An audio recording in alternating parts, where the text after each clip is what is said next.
कहलों कहों युगन की बाता, भूले ब्रह्म न चीन्हें बाटा। हरिहर ब्रह्मा के मन भाई, बिबि अक्षर ले युक्ति बनाई।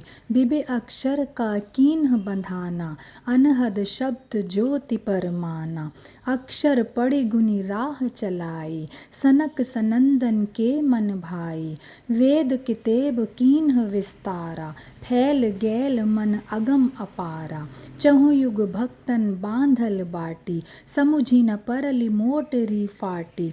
भय भय पृथ्वी दहु दिश धावे, अस्थिर होए न औषध पावे।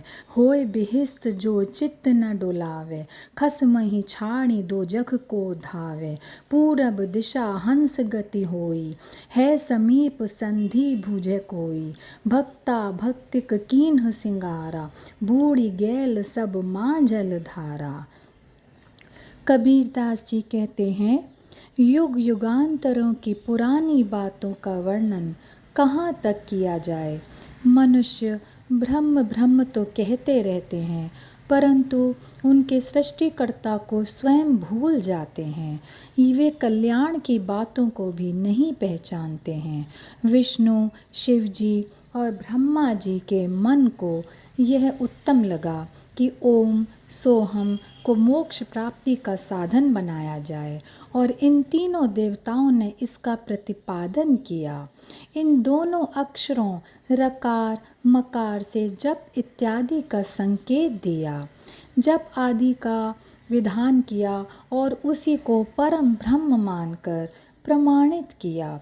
इस प्रकार मनुष्यों ने पठन पाठन मनन कीर्तन कर नाना संप्रदाय चलाया और विविध अक्षर का मार्ग इस संसार में चला दिया। और यही मार्ग सनक सनंदन सनातन सनत कुमार आदि के मन को अच्छा लगा। किसी ने स्वयं आत्मचिंतन या शोधन नहीं किया और एक दूसरे की राह पर चलते गए। वेद किताबों एवं शास्त्रों का काफ़ी विस्तार हुआ और वाणी जाल इतना फैल गया कि मनुष्य इसी में रम गया। इसे इस प्रकार भी कह सकते हैं कि वेद पुराण आदि वालों ने भी अपने अपने धर्म का प्रचार खूब जमकर किया। यह सब अगम अपार वाणियों में फैलकर काफ़ी लोकप्रिय हुआ। चारों युगों में भक्तजनों ने अपने अपने धर्म की मर्यादाओं को बांध कर रखा है, परंतु भक्ति के नाम पर अंधविश्वास के चक्कर में चारों तरफ से बंधते गए। परंतु यथार्थ क्या है यह समझ में नहीं आया, क्योंकि भ्रम रूपी गठरी फटी हुई थी। भय के कारण वे पृथ्वी की 10 दिशाओं में दौड़ने लगे, तीर्थ यात्रा व्रत आदि करने लगे, परंतु मन को स्थिरता प्राप्त नहीं हुई। ना ही कोई ऐसी औषधि प्राप्त हो सकी जिससे मन को शांति प्राप्त हो सके।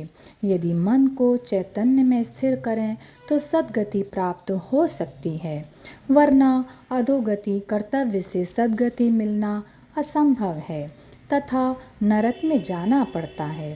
कहने का तात्पर्य है कि मनुष्य अपने मन को बाहरी विषयों या परोक्ष कल्पनाओं में न डालकर अपने आप में आ जाए तो उसे यहीं पर स्वर्ग का आनंद प्राप्त होगा। नहीं तो आत्मस्वरूप को भूलकर विषय भोगों में पड़कर कल्पना रूपी नरक में दौड़ता रहेगा। हंस की गति पूर्व दिशा की ओर होती है, अर्थात ज्ञान रूपी मार्ग पर चलता है। संधि पास में ही है, इसको पहचानने वाला कोई गुरु होना चाहिए।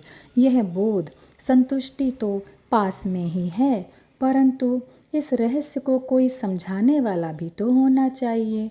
भक्तों को भक्ति की धुन लगी रहती है, वे उसी में रमे रहते हैं, उसी का श्रृंगार करते हैं। वे स्वरूप का विचार नहीं करते, जिसके कारण वे कल्पना रूपी समुद्र में डूबे रहते हैं।